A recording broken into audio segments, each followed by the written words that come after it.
আসসালামু আলাইকুম এভরিওয়ান। আজকে আপনাদেরকে দেখাচ্ছি স্টাফিং বল কীভাবে বানাতে হয়।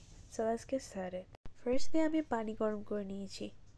এখন এর উপর স্টাফিংগুলো দিয়ে দিচ্ছি।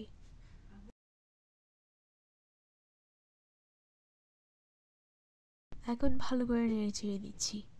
স্টাফিংগুলো সেদ্ধ হয়ে পানি শুকিয়ে এসেছে। এখন এগুলোকে বল বানিয়ে নেওয়ার জন্য প্রস্তুত। আগে থেকে কিছু মাছ ফ্রাই করে গুঁড়া করে নিয়েছিলাম, একটি প্লেটে নিয়ে নিচ্ছি। এখন স্টাফিংগুলো দিয়েছি। মাছ ফ্রাই গুঁড়া এবং স্টাফিংগুলো ভালোভাবে মিক্স করে নিচ্ছি।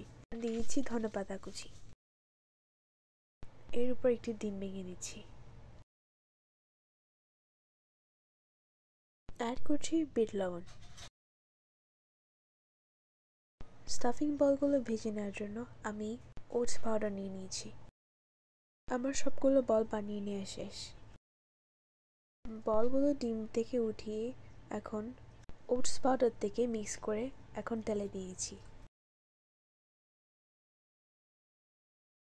সবগুলো বল উল্টে পাল্টে দিয়ে ভেজে দিচ্ছি।